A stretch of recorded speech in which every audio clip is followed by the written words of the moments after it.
in terms of resource, and he still manages to come back and have a game.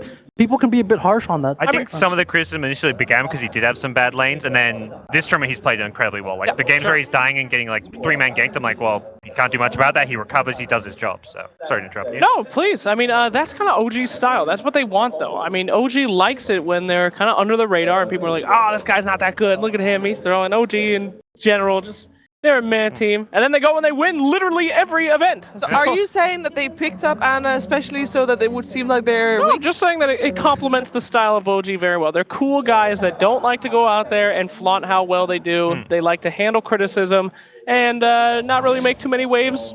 They're an under-the-radar team, and that's kind of one of the reasons why it's so fun to watch them win. At Boston, when people were talking about favorites, people were talking about EG and Virtus Pro. Those were the two names being floated around, and I remember sitting around like, why is no one talking about OG? What's going on, guys? This is like, these guys won 2 majors, like they're still dominant, but yeah, they always fly under the radar, maybe less so now, like, okay, finally it feels like they've won enough majors that they're no longer flying under the radar, but they're just not like that hot, fun team that everyone wants to see, you know? Like, they don't have that same draw and attraction as, like, the big names do. That's it, you know? They keep to themselves, and they win every tournament. Yeah, somehow they're, like, consistently underrated despite being the best team in the world, you know? Like, I feel like any power ranking right now that doesn't have OG as #1 is not very accurate. But I feel like that is also going to change, though. I mean, they can only consistently win so much without being on the top. And as I talked to Notail about it, he feels it. They feel the pressure on their back. People are targeting them now. So anyway, draft is up. We're not going to see any of that ROTK Knicks. We're not going to see any of that StarLadder. You know what the best way is to make people stop from targeting you? Well, the best way to make people stop talking by losing? to you? Yeah, losing. Oh. The 3-2-2 order? The 3-2-2 order. Listen, guys, let's not win this $300,000 so people don't talk about it. I think I speak from most/all Dota players. You know, you go to a tournament, you want to win. Like, I remember even if you, like the competitive spirit and all that, it kicks in. No one enjoys losing, and your major's like a month away, month and a half away. There's no saving strats. You know, Dota changes every week, so. Yeah. Free fly? Free fly. He loves R2K. All right. Well, Warlock going to be the picked up sign on the left is that's the Prince. FY is so cute or adorable. Cute. So we've seen this kind of draft coming out from OG a lot. They've been favoring Warlock a ton, not only in this tournament, but just kind of in general. I feel like they're one of the guys who brought him back into the meta.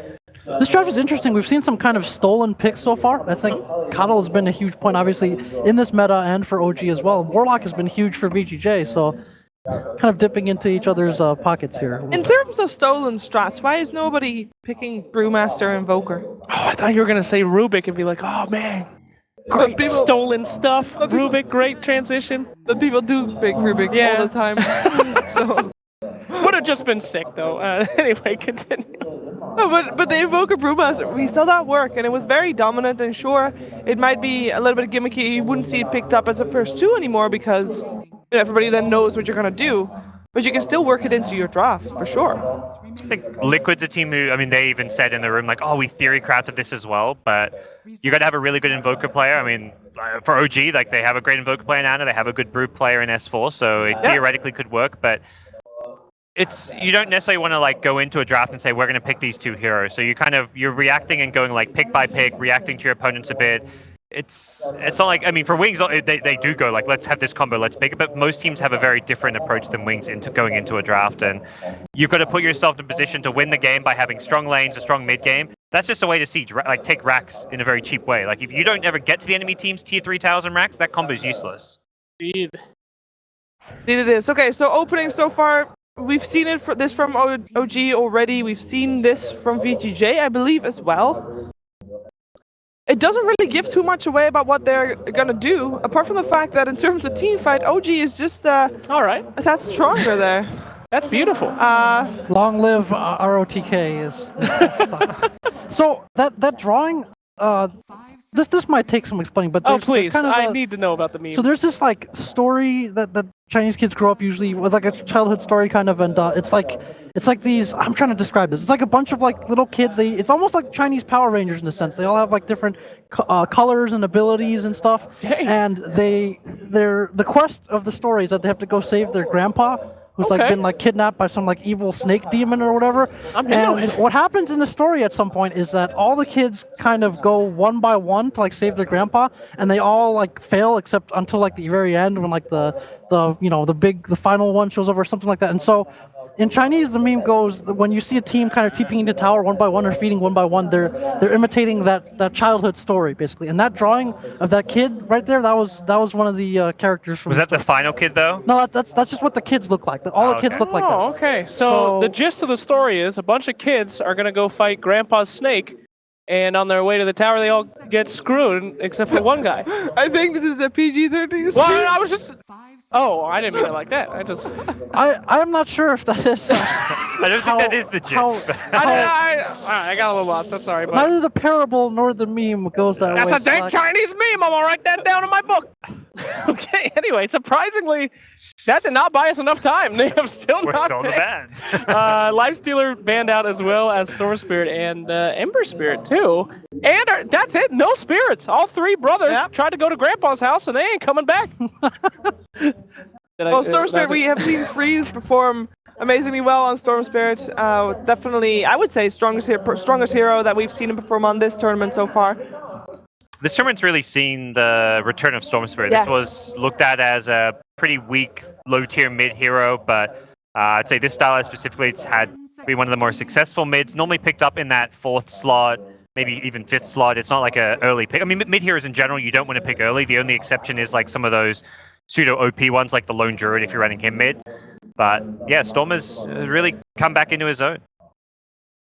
What do the Rubik and the Ember ban tell us about VGJ, if anything at all? I think just some of the heroes that OG has played very successfully. Rubik, obviously, just a general comfort hero, but Ember Spirit you've seen picked up often late in drafts by OG, also just now by Liquid, and a hero that gives you a lot of tempo. All of a sudden, if you don't have the right counters, it's very difficult to deal with. So.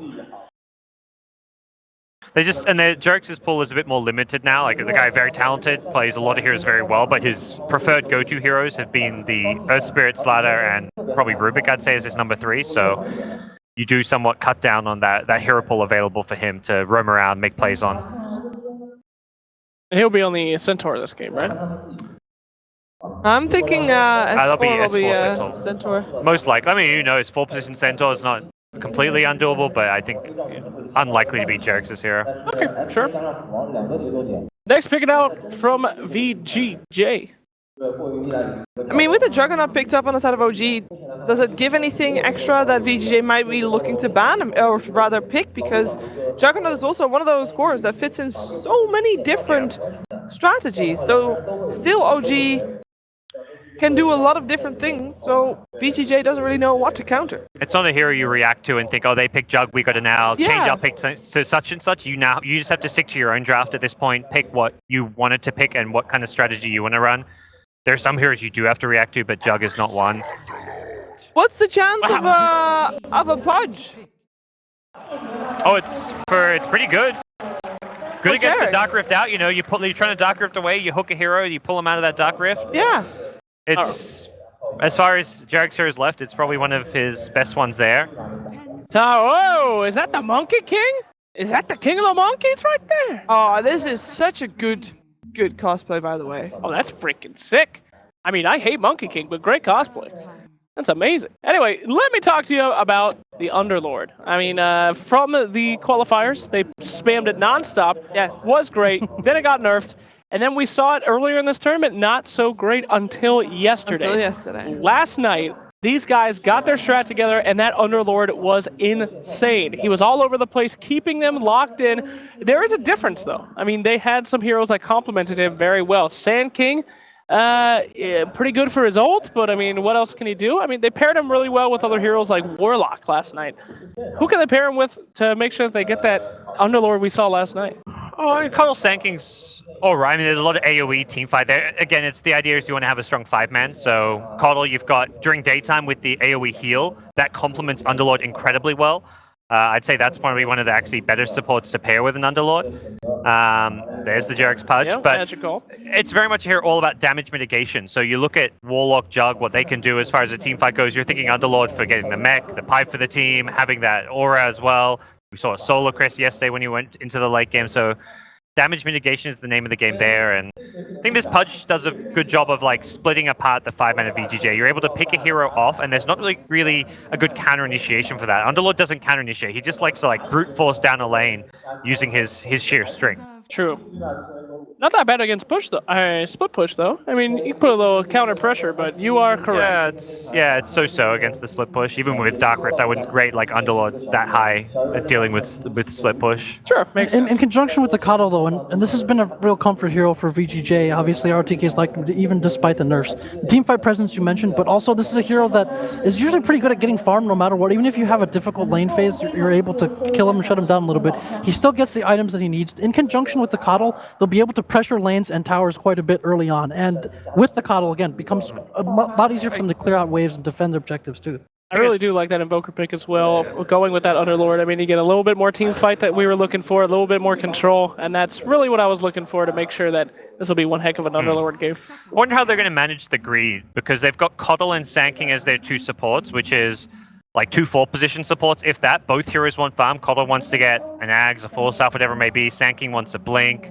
Whatever else beyond that, Full Staffs, Aether Lens, teamfight items.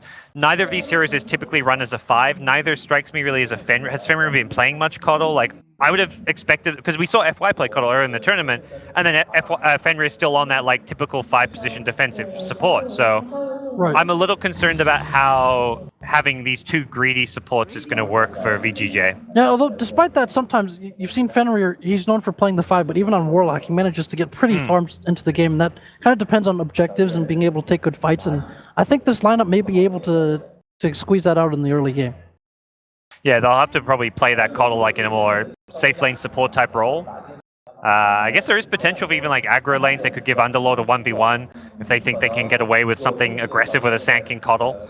This Invoker is also going to be something to keep an eye on. Freeze does play the hero, but I'm not sure if he's played. I don't think he's played them. He's not played Invoker this tournament yet. Right, or I think even on this VGJ team, I don't think he's played Invoker yet in a match. So. That's even worse. Could have been hiding something, huh? Those secret Chinese pubs, I've heard the legends. Now would be the time, right? That would be the time. Slark pickup. We've seen Slark do exceptionally well at this tournament. We've also seen him fall pretty darn flat. It mostly comes down to, does he have enough support in the early game to not get completely destroyed? Do they have that this game? Yeah, the early game looks fine for him. There's not that much pressure. Warlock's on the hero that's going to contest your lane. Pudge theoretically could be bad for him, but it's a Pudge center. I'm not looking at that lane as being that imposing on a Slark. So I think Slark's early game will be very good, and there's nothing OG can do to contest it. Alchemist, I was wondering if this was an Alchemist game, actually. I was like, look at this, I was like, do they Alch? Like, yeah, it could be. Ew. Alchemist, huh? When's the last time we saw that? Not this tournament yet. OG, you know, probably. Yep. These guys are dirty Alch pickers. Yeah, that is true. Filthy. They like to cheese people before they get cheese. That's when I talk to Notal, I'm like, you know, we're a pretty cheesy team, but that's because Dota's a cheesy game, and if we don't cheese people, they're going to cheese us. So Indeed. Well, the odds that we see below here definitely are in favor of OG. Perhaps with this draft, VGJ can change that. We're gonna find out if they can change that as we head into our first game of our second semifinals. It is OD Pixel and Winter. Thank you very much, Steve. Indeed, we're getting ready for this very exciting matchup. OG versus VGJ. I'm OD Pixel, I'm here with Winter. We've just seen the drafts. OG finishing off with, as God's mentioned, kind of an OG classic, the Alchemist. Where's Alch been? Why are we not seeing Alch that much, and why have they picked it here? I think Alchemist was the perfect fit for their lineup. They needed someone to be able to contest the Slark's late game, and Alchemist at the same time giving them late game plus the Aghanims to their heroes. Look at their heroes. Everyone can use the Aghs. There's a Pudge, there's a Warlock, Juggernaut, the Centaur. I mean, it's a perfect Alchemist game. And the enemy has a very greedy lineup. Because when you pick Alchemist, you're very worried about getting pressured at the start of the game. But look at the enemy. They are greedy. They're not going to pressure you, so you're going to get most likely a very, very good early game. Uncontested early game. What's the order of Agh's priority when it gets to it? I imagine Centaur's got to be first on the list, hasn't he? This is tough, though. Yeah, probably Centaur. Centaur Centaur and the Warlock. Centaur and Pudge are both the best. You think Pudge before the Warlock? Yeah, I think Pudge is really good. Okay. And of course, also, yeah, if we get to the late game, will be nice for the Jug as well. Extra few bounces. Yeah, that's actually... The stats are very nice on that kind of a Dude, core hero. the cooldown's so good. Yeah. It could be decent. But at the same time, you know, as we're saying, you know, the Slark, this is a hero that we've seen have some absolutely fantastic games. Do you trust in the aggressive Slark? Can this man pull off great things on the fishy fellow?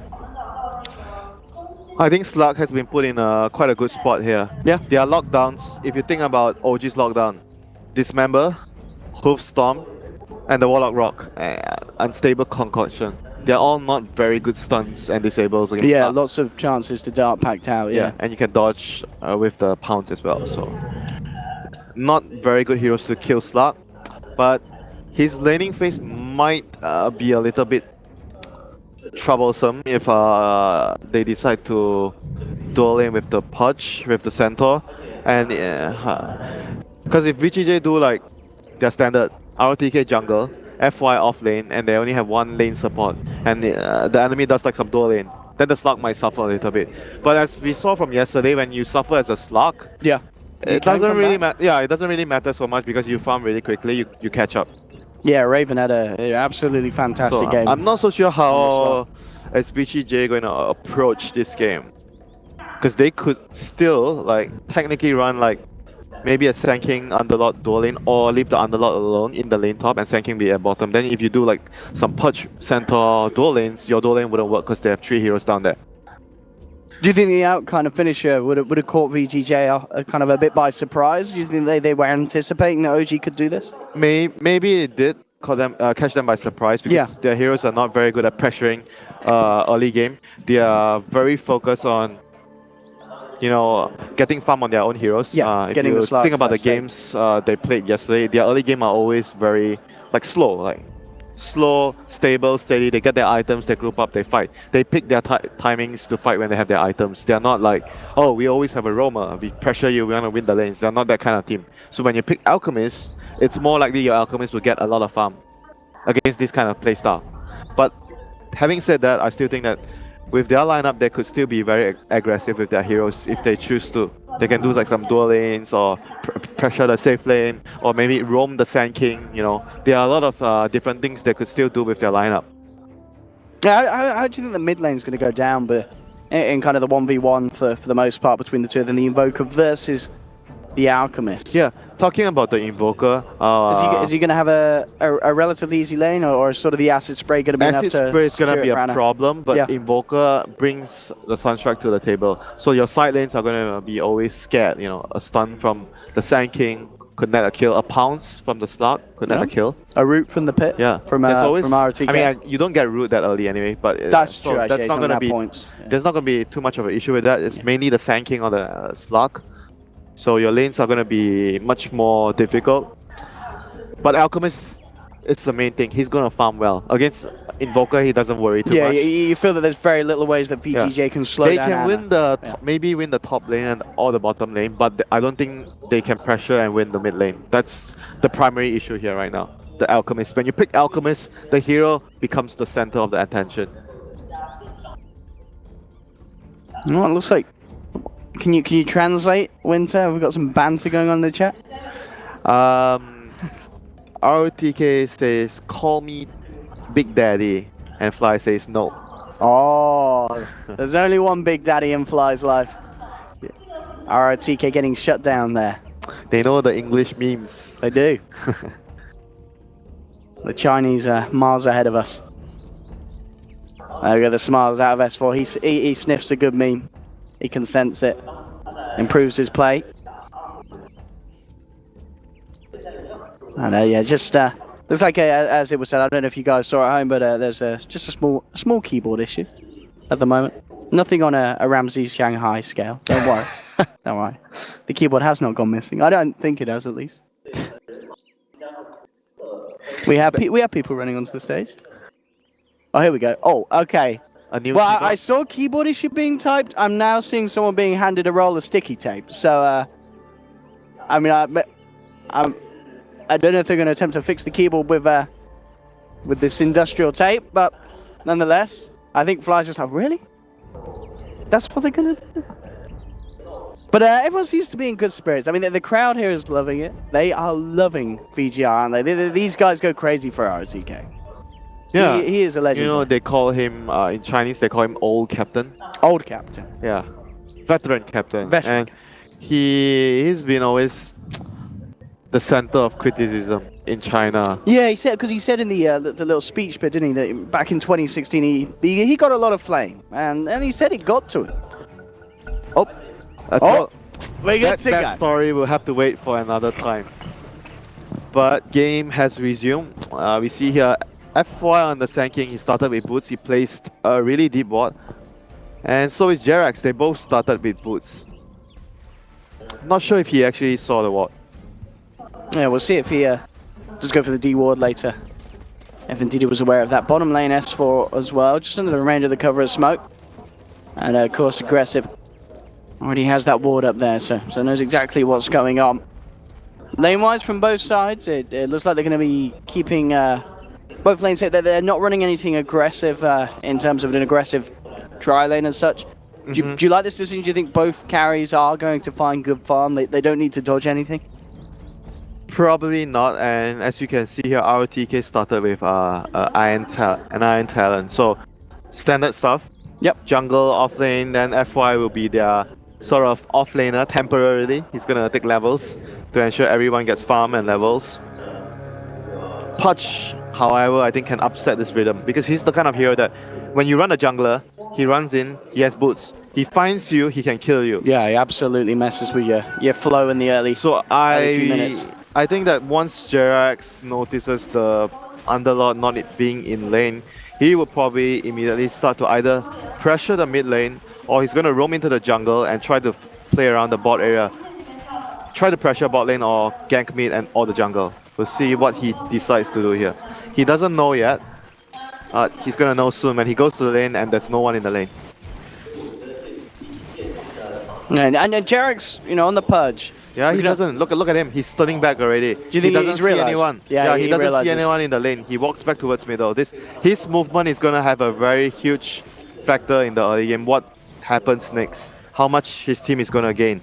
It looks like he's gonna have his eyes set on the bottom lane. And talking about the bottom lane, S4 taking a heavy bit of harassment as the two-man hoof stomp to hold back the two of them. But the burrow strike's still there. VGR, they're in. Fenrir, the Illuminator, finish it all off. Takes the first blood as they punish S4. Yep.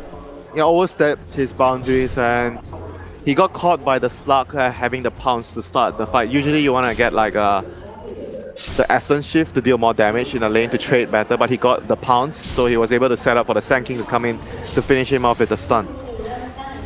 And on top of that, they still had the Sunstrike, so he was dead regardless. Yeah, they have the more damage if required. And as you can see here, Jerax. Yeah, doing exactly as you said he would.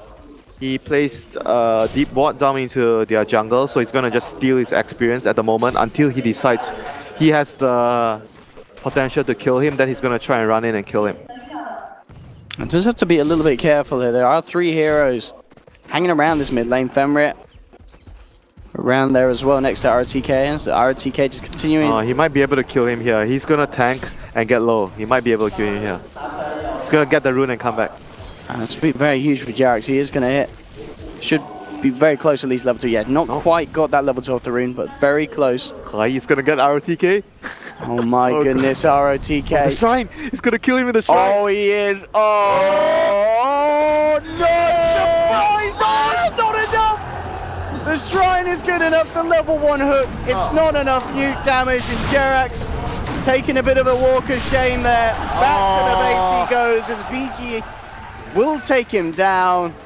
It just wasn't enough damage. I mean, as low as he looked, he's one tanky brute. Abyssal Underlord. I was really unfortunate. He was like one hit away from killing him. So close. Gosh. And his supports were at the right place at the right time. Once again, Fenrir with the quick TP, and FI obviously he was just doing his job, guarding the rune, checking if anyone needs the regen rune, and you know, and being at the right place at the right time. Saving the captain there. Mid lane so far pretty much going as we anticipated. As you mentioned with the acid spray causing some issues for Freeze, and maintaining good control of the lane. 14 for 3 against the 9 for 0. Both safe lanes, you know, bottom lane, despite dying early on, S4 is being able to slow down aggressive a little bit. 15 for 5 on him. Obviously, NoTail getting the pretty much free lane up top. Fenrir is now out there picking up some levels. But beforehand, NoTail having no issues at all with farming in the safe lane of OG. Yep. They're switching things up, you know. Like usually we will see like FY going to this lane to take the levels and whatever farm he can pick up. But right now the decision is, mid lane, Ana, he got hit by the rock, the meteor. He came a little too close, has the bottle. Oh, freeze, too low on mana to throw anything else out. So Ana is going to be fine. And his shrine has been used. Who used my shrine? He says to the team, Nara TK, ROT Kappa. Oh, this is gonna be bad for the Invoker now. He's already a little bit behind in terms of CS. Him not getting that kill there was really, really bad for his lane. So close as well. Calculated from Ana. Poor man shield, dude. That's why you always get poor man shield. Poor man shield and a bottle. Yeah. You're good to go. With the old walk around. Bottom lane aggressive, starting to catch back up with NoTail, but NoTail still with the lead overall in farm. But at the moment, as long as your Alchemist is farming, you're contented, you're happy if you're OG. Oh, for sure, yeah. OG with the two cores doing better than their respective cores on the side of VGR. Yeah, VGJ. The way they have been running their strats is they're always trying to farm 4 heroes, but as a result, there's no like 1 or 2 big heroes. Like for OG, they are right now, if you look at the network, they have 2 really big heroes on top because of the way they are moving their supports, running around, pressuring the enemy, whereas VGJ is more of like, they have a jungler all the time. They're trying to get more even spread farm across the board. Very, very different from how OG is playing. Oh, we might see VGJ pull off something a little aggressive here. There's his support smoking up, looking for a rotation. Oh, actually, bottom lane though, aggressive. He's been left on his own. The hooks there from Jerax, and aggressive's out and down. OG. What a play. I mean, the smoke gank from VGJ ended up just shooting themselves in the foot there, Winter, because they left that Slark all on his lonesome. They were kind of like, I think what they were trying to do there, they were trying to put a ward down as like smoke, put a ward down and maybe try to kill the centaur. But Jerax was 1 step faster than them. Because before you roam, you ideally want to place like vision for the safe lane. Like, oh, Slark. Trying to make it on S4, holds the Who Stomp, the Sunstrike will connect, S4 taken down. Right click for the Cold to seal the deal, but look at this rotation from NoTail. Comes in with the beautiful Omni Slash, and in fact with the Blade Fury follow-up, he's going to get FY by the looks of it. One more slash from the sword, dude. And NoTail with the perfect safe lane TP out. That was an inch perfect, and he had a stick. Yeah. He had a stick, just enough mana for the spin after the Omni Slash and the TP. Any one of those small details that he didn't do, it would have not netted. He wouldn't have netted 2 kills there. He would have only probably gotten the start. But I would say even if he only gotten 1, it would have still been enough. Has to be a little careful there. He's taking a fair bit of damage, but he's got the healing ward out. He has his shadow word on him. He's fine. This is what you want to do as a carry. You go to the off lane, you help him, and then you give him the safe lane to catch up. Yeah, S4's going to have a pretty nice time up there. ROTK is in the neighborhood, but he's not going to feel too threatened by the Underlord. Jerax heading up top as well. Maybe between the two of them, they can go for a bit of a kill attempt onto ROTK. They know he's on his own. See what they can pull off. He has Dark Grip. Okay, they have more than enough damage. Never mind. They should be able to kill him before the Dark Grip is over. Let's have a look. Jerax with the wraparound. The ping's out into the tree line. S4 says he's hiding in it. You will find yourself. RTK, and here we have. He tries for the Dark Rift. Do they have enough damage? Oh, the Stampede! They'll get it! They'll just get him in time as they stampede forward, getting Jerax in range with the rock. OG making some very strong map movements and just mostly coming out on top of VGJ's plays. Mostly Jerax. Jerax's movements have been really, really good. Like without his movements, they probably wouldn't have gotten so many kills. Maybe just the jug movement towards bottom lane that got them 2 kills. But right now, you see how OG is trying to pressure the Slug with the Juggernaut, sitting down on his lane, pushing, trying to force the tower if they can. Warlock is so far still a bit away from his chaotic offering. Just pop his level 5. And NoTail still trying to constantly find kills with his Omni Slash. It may just die for Fenrir. I mean, he sees Fenrir consistently coming out with the Illuminates. And with that Omni Slash is hunting for him, Fenrir will be able to juke it out and head back down the lane. I mean, he's doing the right thing because the keeper is going to try to slow you down. He's going to hide in the trees, try to cast his They're so Illuminate. close to each other here. Notel comes back out, but won't be aware that Fenrir is still hiding in the neighborhood, so off he goes back. Yep, good heads up play by Fenrir there. Aggressive's going to head back down here. I mean, a bit of a wraparound as well from the slot. They do want to try and fight. He has the Shadow Dance, so he can commit. Looks for Fly, immediately jumps in, takes down the Warlock. At the same time, Notel jumps in onto the support in turn. So both cores taking down the support. And it looks like they will both get themselves back to safety. And Aggressive's finding in his own safe lane. Notel quickly TPs himself back up to top to continue the farm. Oh, S4 here trying to maybe look for an opening onto RTK. Jax, oh my goodness. Can he actually finish this one off? Freeze is very low and he does do it. Jerax. Gosh, that was too highly skilled play there. The Invoker also almost killed the punch. He nearly turned it round. He nearly killed Jerax before Jerax killed him. But nearly's not good enough in the semi-finals, Winter. Jerax. Agreed. That was not quite enough for the Invoker there. And Jerax makes a huge play for his team. Jerax is having an absolute whale of a time. It's not necessarily, the first few minutes. It was a rather slow-paced game. VGJ were the ones getting the kills. Level 6. He was level 6 at minute 8.5, 9. The Invoker definitely got caught by surprise there. I did not expect to be solo killed by a Pudge at this early stage of the game.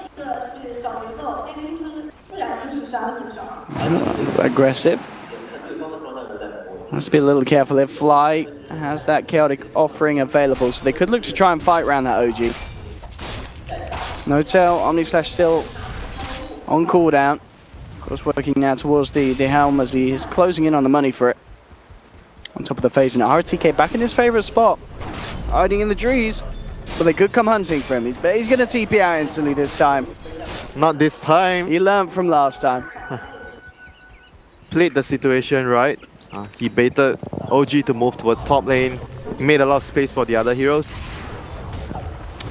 The Sand King without a dagger though, it's not going to be easy for VGJ to make any movements. They have to rely on him just walking in and stunning. They're going to try mid.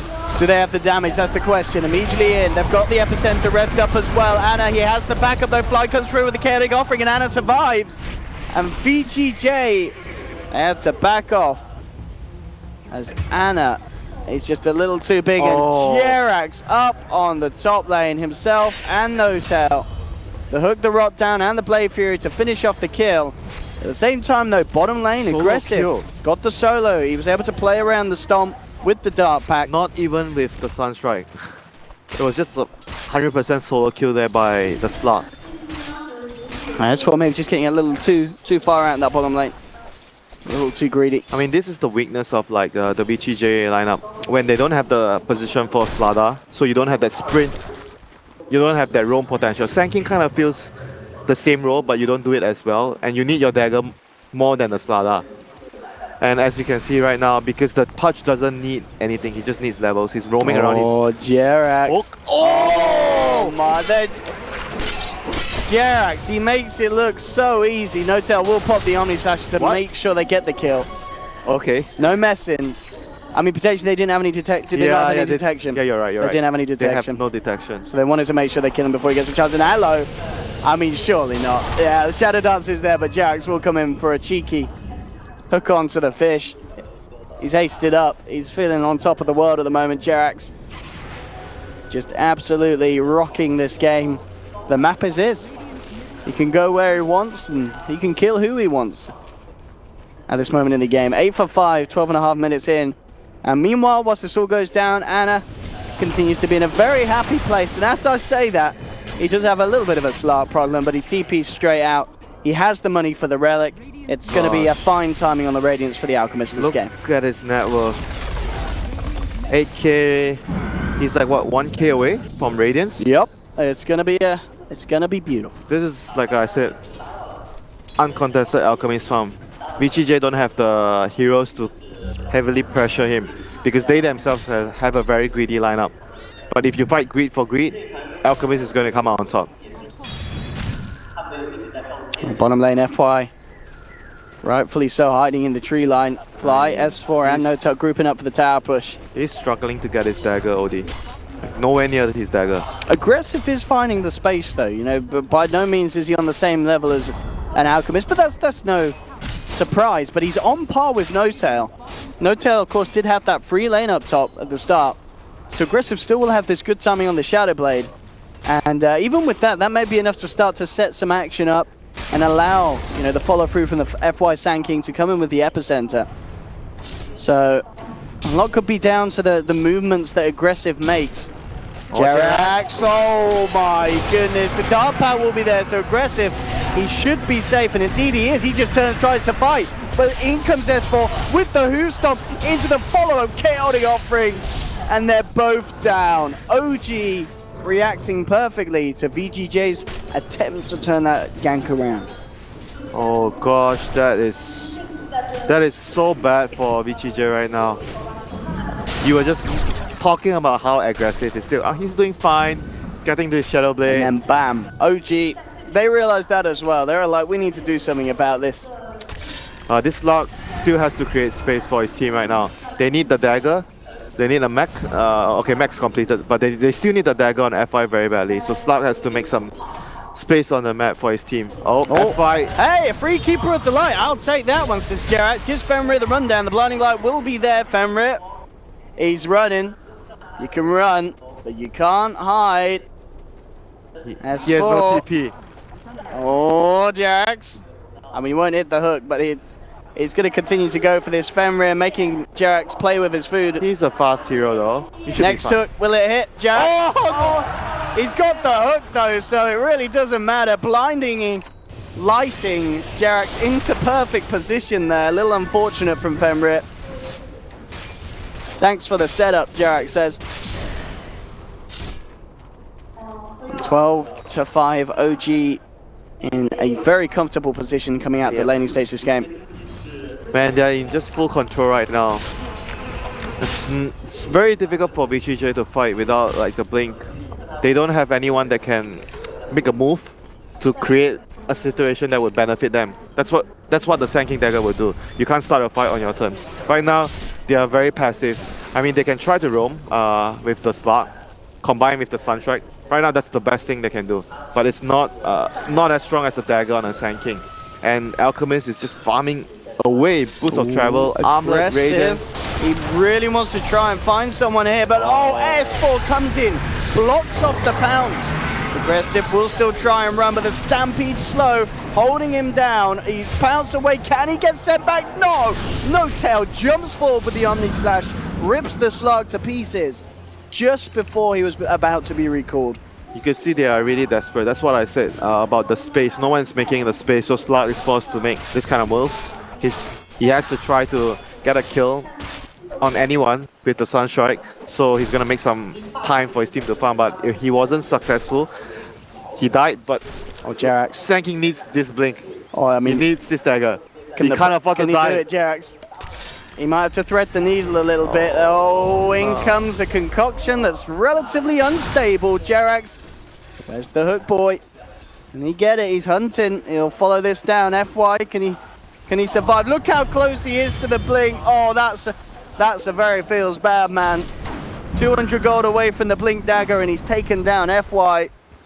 That's gotta hurt, as you keep saying, Winter. That is the key thing they need. Middle lane though, Fly in trouble. Aggressive jumps forward with the creeps, blocking him off. Aggressive, he's got to go deep for this. Does get the kill. Could be in trouble himself though. Rotations coming through from OG. Can they punish Aggressive's aggressive play? S4 is going to wait out the dart pack. Can he follow this? He'll have the blink back off cooldown in a second. Notel can't find him. They don't have detection, so Aggressive looks like he will be alright for the time being. Gets himself back out through the jungle and recalled back to safety. So Aggressive gets away with the kill. Still, just a small consolation prize there, getting the Warlock. Alchemist is still going to be a huge problem for them. His farm is not halting. He's just getting item after item after item. And not to mention, Notel is also in a very good spot. He's very, very farmed as well. Alchemist is not the only issue that VGJ has to address.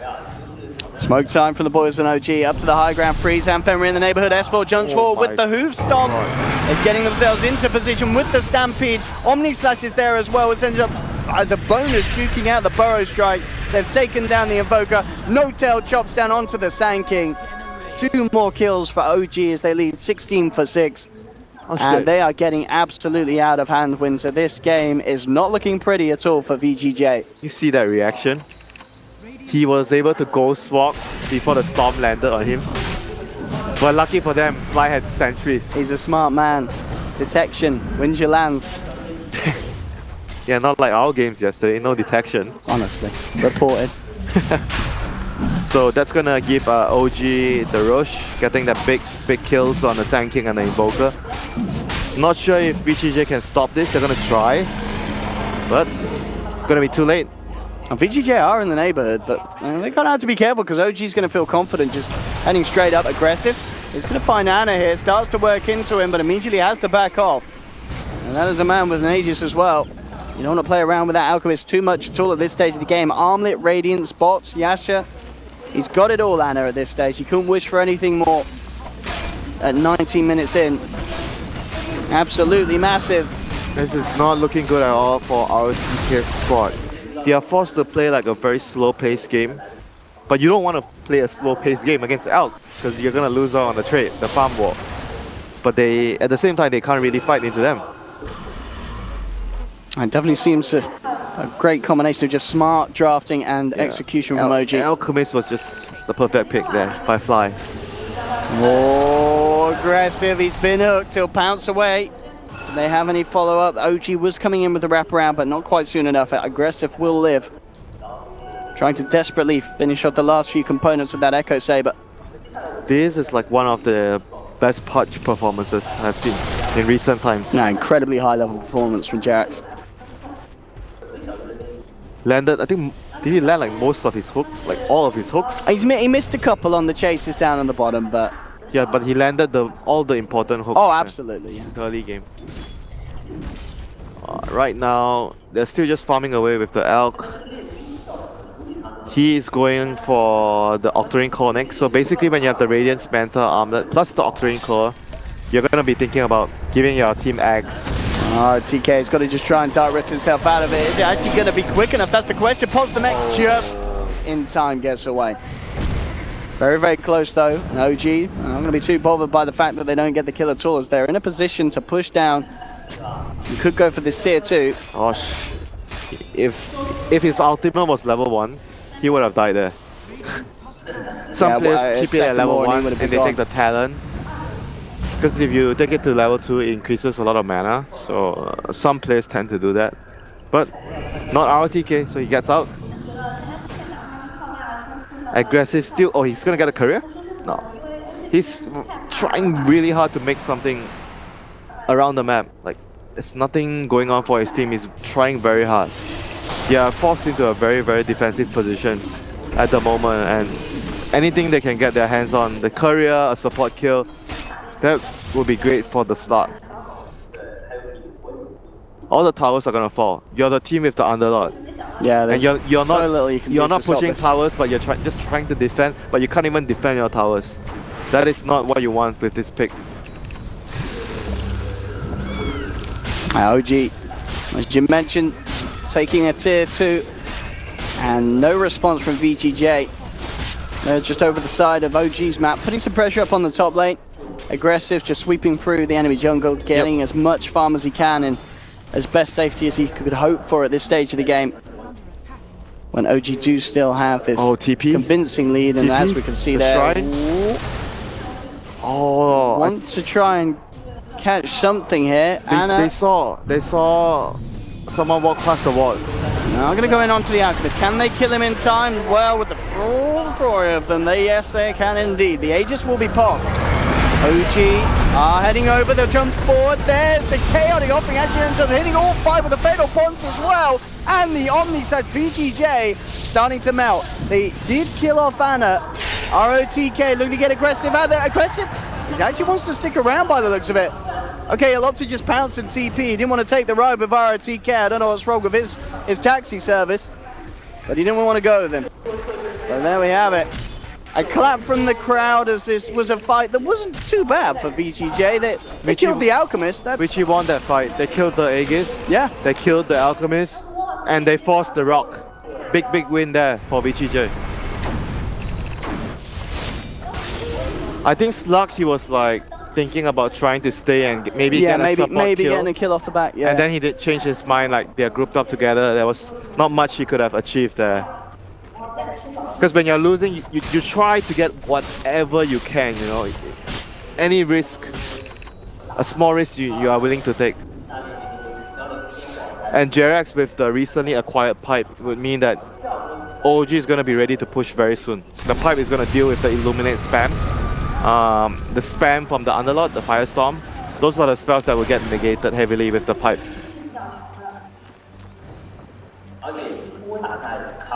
Let's see if aggressive. Hunting once again. They are more or less going to be pushing soon. Ana has enough gold for his core. Okay, he buys his core. So they are in push shape right now. It's either do they want to wait for the Rock to come off cooldown in 1 minute.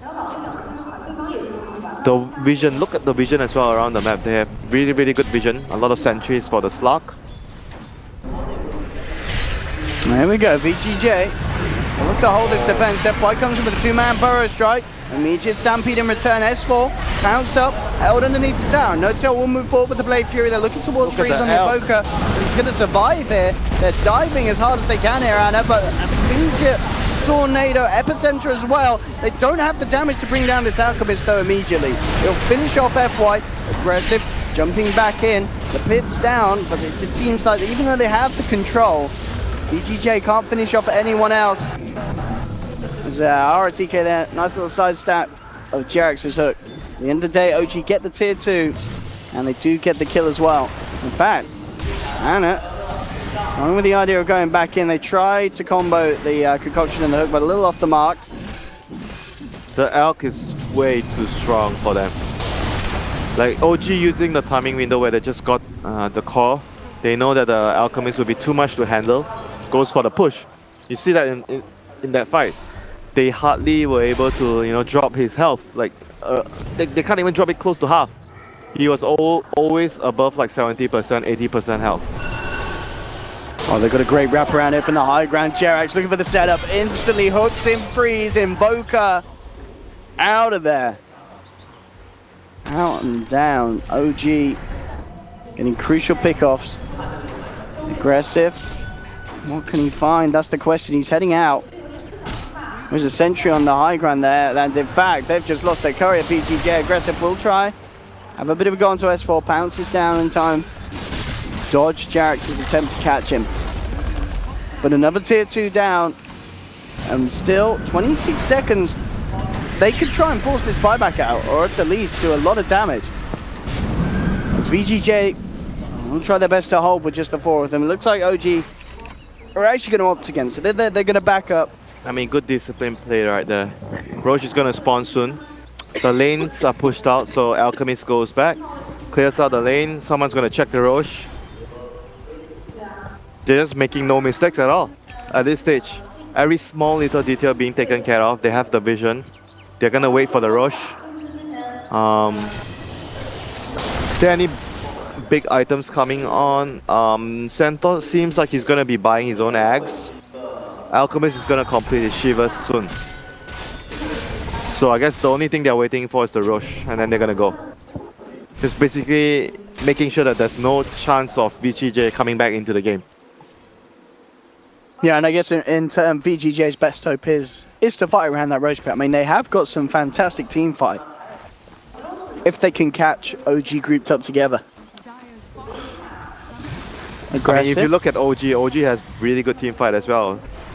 The Warlock Ultimate, the Fatal Bonds. Oh, for sure, yeah. Stampede. Both sides have If you great fight ways to outside, fight around the pit. if you fight outside the map, I think OG's lineup with their advantage would be really difficult to stop unless they were able to blow up someone before the fight starts with the Sand King plus Sunstrike.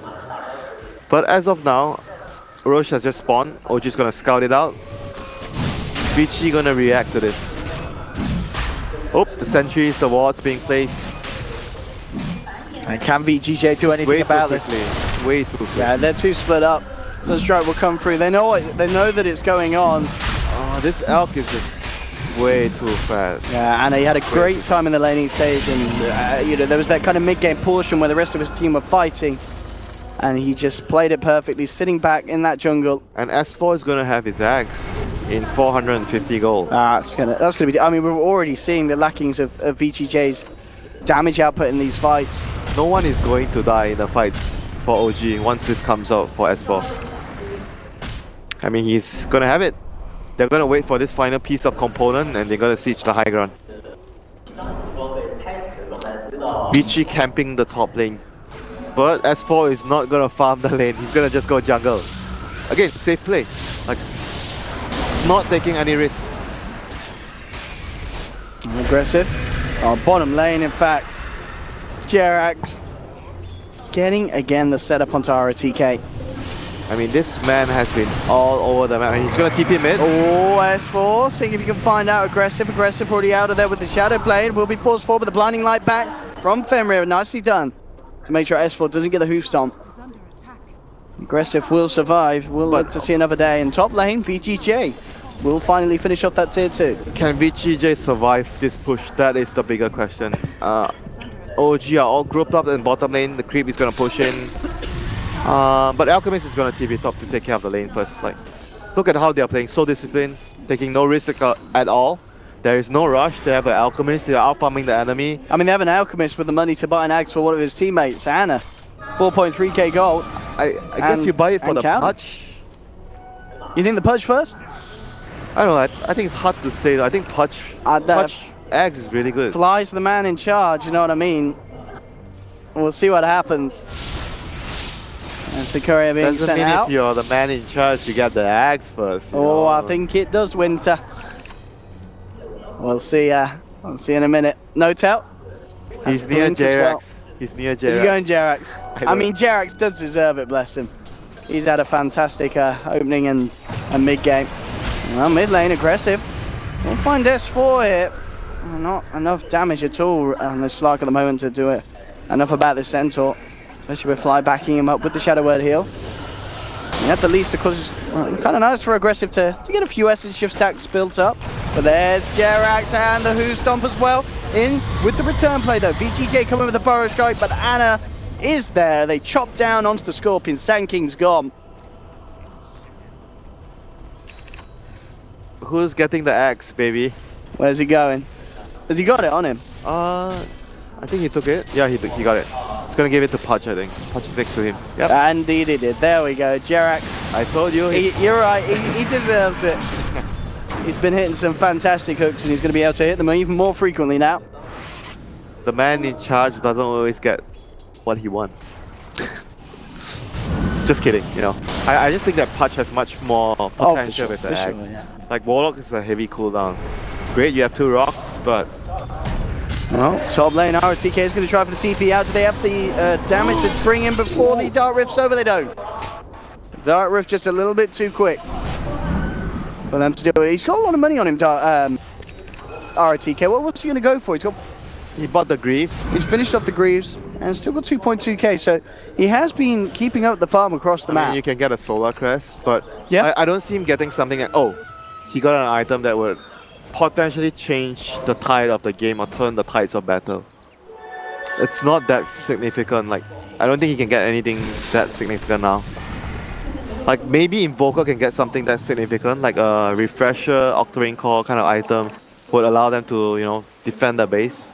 But as of now, he's not near that state yet. He still has a lot of items to farm. He's getting a Lincoln's first to stop the stun from the Alchemist and the Dismember from the Pudge. It's gonna be a while before the Invoker reaches to the, you know, that late game state where you can defend and spam your spells, draw out the game. OG. Flying no tail down on the bottom. Really ready to look for a bit of action now. Leaning forward, and here comes S4 trying to find the opening. FY with a quick Burrow Strike to duke it out, but the Blink Force there from No Tail. In comes the Unstable Concoction, and this Sand King's as good as a goner. Notes out. Finding very, very useful plays with that blink pickup. Yep, Alchemist bought a blink as well. He sold his armlet for a blink. He's gonna blink it. Oh! Invoker. I mean, they have a dust on the backpack of the dropped his head. Ooh! Alchemist has a dust. And they, he's already out of there. In fact, Freeze does have backup. This could be a turnaround for VGJ. Aggressive with the Shadow Blade wraparound. Immediately in onto Jerax. Anna, can he save this man? Pudge in trouble. Down to half health. The EMP comes out. Anna pops the Shiva's Guard, trying to chase down Freeze. They'll come in with the Dark Whip. They do kill the Pudge. They get themselves out. Freeze, he's going to be chopped down though from the Omni Slash by No Tail. So at the end of the day, OG, they will continue to be happy with these trades. Getting an Invoker and only losing a Pudge. It almost was perfect when they killed the Pudge and they used the Dark Rift to get out, but they couldn't save the Invoker. Yeah. If everyone got out, that would have been perfect. It just goes to show you as well how well Jerax is doing. I mean, we saw that in the gold exchange. You know, it was an Invoker for a Pudge, but it was, of course, VGJ coming out on top in terms of gold because of how much Jerax is worth. Top lane. Can they hold the base now? That's the question. Can they force out the buyback? Oh, geez, you know, 40 seconds. There is no freeze Invoker. See what happens here. They have a fortification. FY looking towards Anna, but Anna's just so big and tanky at this stage. I'm going to say at this stage, it's pretty much been all stages of the game. Aggressive, looking to go in onto No Tail and to cover the Shadow Dance. To kill the ward, the killing ward. Gosh, they're not doing any damage now. FY, again trying to go in, but this play from OG forcing Anna out, keeping everyone safe. Healing ward plus Alchemist ultimate. That's some balance there. HP for days. That's when you wish you had an Ice Blast on your side. The long forgotten hero. Oh, aggressive. He's trying to get that BKB done. And even then, I mean, he may not die immediately, but are you really going to be killing some of these heroes? I mean, ROTK has the Solar Crest completed if he wants it. That's probably one of the best items he could get in this situation. Yeah. To help against the Alchemist, the Juggernaut. But I'm not sure though, like, they're still in a very, very tough spot though. I can only foresee the Slug or the Invoker when they get extremely big. They are able to, you know, change the game. Like the Alchemist, the Underlord getting fatter and fatter. I like this as well, Winter. You know, it's an aggressive. He had the BKB queued up. He's changed his mind. He's got MKB and he's just picked up the Demon Edge. I mean, they just need damage. If you're not, you know, it's all well and good staying alive, but it's not going to win you the game. This, again, you know, you are vulnerable, but at least you have a chance of bringing down some of the members of OG if you get into that perfect position. Yep, the Radiance burn is so annoying for aggressive. You want to be able to, I think, take out the supports first, or the Centaur, because his Axe ultimate is just gonna save if you jump the rest of the heroes. Yeah, but it's such a tool. Look, taking down S4 first. And they have to kill the healing ward. Oh, OG with this smoke. VGJ freezing aggressive, very close to each other. The jump force there, and immediately Invoker gets evaporated there by the damage from OG, and OG aren't done. The sentries drop. Jerax. We're going to set him on aggressive. Dark Pack goes through, but ooh, the hook can't quite reach the Slug. That would have been beautiful if it did. It ends up being beautiful for aggressive. Gosh, he's so a happy boy that he survives. I mean, still Invoker has no buybacks. Yeah, that's true. OG's going to try to force it. Already shoving down the mid lane. They do have Keeper and the Underlord. These heroes can defend and clear out waves very quickly. But they are not going to be able to kill the Alchemist. And it just straight in onto the melee racks. Not a warrior tool here from this Alchemist, sitting at 33,000 net worth, double that of freezing Invoker. Like without the Invoker, they don't have enough damage to kill him. They can slow it down a little bit with the blinding light, but there's no way that they stop it outright. Jerax with the hook onto ROTK. They'll take a kill as well by the looks of it here. And they'll move towards the mid lane. No Tail now godlike. I mean, OG as a team looking pretty godlike as a whole here in this game, one against VGJ. And the buyback will come out from ROTK. Just as OG back off. Roshan's going to be up very, very shortly. So they can play it as safe as they want really here. They can take that Roche, get that Aegis, come back for another round, and look at the money in Anna's pocket. Nearly hitting 10k, straight up hard cash. Wait, is he buying another axe? Oh, he's getting out. Surely it's Fly this time. Or is he going to give it to No-Tail? Stat pad the No-Tail jug? is not bad as well. It's hard to say though. I think both upgrades are really good. There we go. And it looks like it's... Yeah, No-Tail. Right, it's gone the way of the jug. No-Tail with that extra bit of stats. And as you said, the upgraded ultimate. I mean, I guess as you mentioned kind of earlier, it's very few of these fights have been about the chaotic offering. It just... They haven't needed it. It's these shorter cooldowns. It's about keeping the other cores alive. That's really been changing the engagements. VGJ, they've got to go for a big play here. A really big play, an absolutely massive play if they can. But Jarak with a setup freeze move, good tornado across the pit. S4 comes in with a Blinker Stomp, holds the Stampede as well, so minimal damage being taken by OG.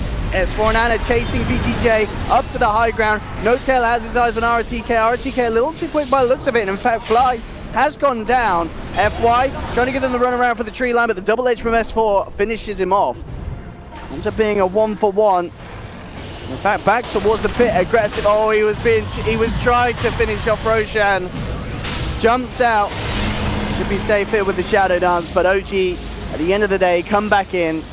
Take the Aegis, grab the cheese, get the Roshan kill. And this Slug has been trying so hard since the early game.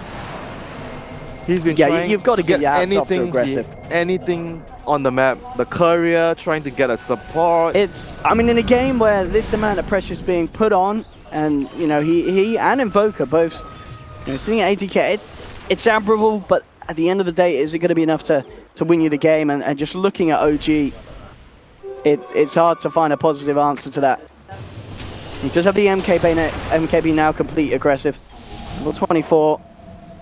And that 25. That's still not enough though.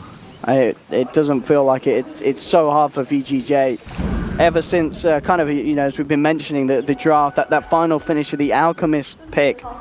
OG's kind of little special trick that we've seen before in the past. Coming through here. Perfect draft around it. Jerax, as we've been talking up, having some fantastic, crucial hooks earlier on in the game to make it just that little bit sweeter for OG. I mean, the push is gonna come fairly soon.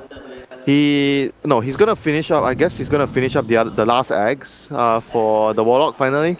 And everybody gets them. Yeah, they're gonna commence after that. Commence with the push after this eggs. And I guess eventually you can always help S4 free up a slot, if the farm's there, which it almost certainly is going to be at this pace, You can feed yourself the eggs as well. Exactly. There's still time to go. If OG want to sit about and farm and get those eggs out, they'll certainly feel very comfortable doing so. Butterfly next on the menu for No-Tail after the Basher and Miona completion. Jax. Maybe seeing if we can get a hook here from the low ground.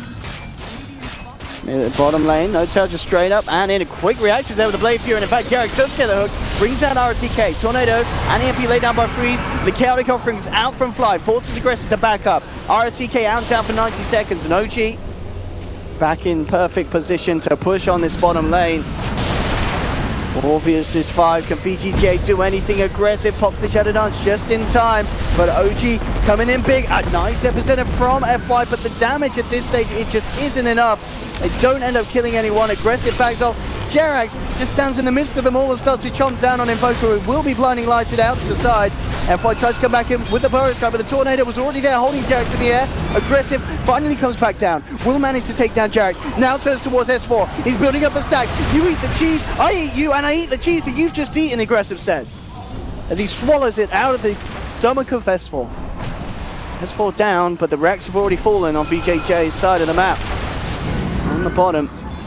OG still feeling confident with the lead, but a little sloppy and getting a little too gun-ho giving away those two kills. Still a good hold there by VGJ. Nevertheless, they not mega creeps yet. There's still hope. Slug and Invoker are still getting items, and Invoker is really close to his level 25. I think he's gonna probably go for the tornado cooldown. I think that talent is really good now. You see, well, better, I guess, for considering the position that they're he's in, gonna the finish situation. he's gonna finish his Octarine core. So the tornado cooldown is what, 8 seconds after the talent. You can keep spamming. It's very difficult for the enemy team to push in. Most of the players get the tornado cooldown now. It's really good. Only in very specific cases you want the AoE deafening blast. VGJ out with the smoke. I mean, I tell you what, if VGJ can pull this game back round, that's going to be incredibly impressive. We're doing their darndest to do so.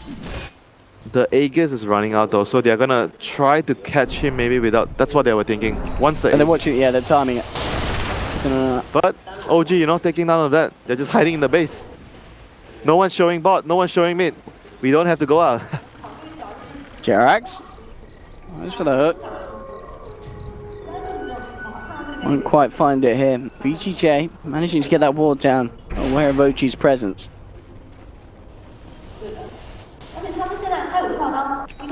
Wait, what? He's buying a Dagon? Why not? Get that Dagon Alchemist online, that's what I'm talking about. Winter, jump forward here from OG, but in response, VGJ coming in, aggressive with the BKB, good to the Malice, but the dismember, they kill him in time, they hold aggressive in place, and in fact, that might just end it. He's not got buyback available on the Slark. ROTK trying to Dark Rift himself back a few TIs. It's not going to happen.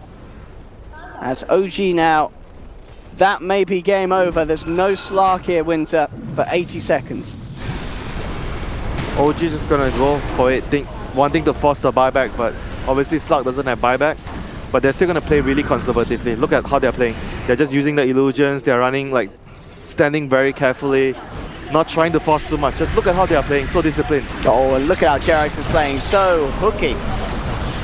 Won't get the kill himself, but no tells there with the jump forward, trying to finish off RTK. Agrees bo3, he's going to be able to keep himself alive. They are managing to slow down the push a little bit from OG.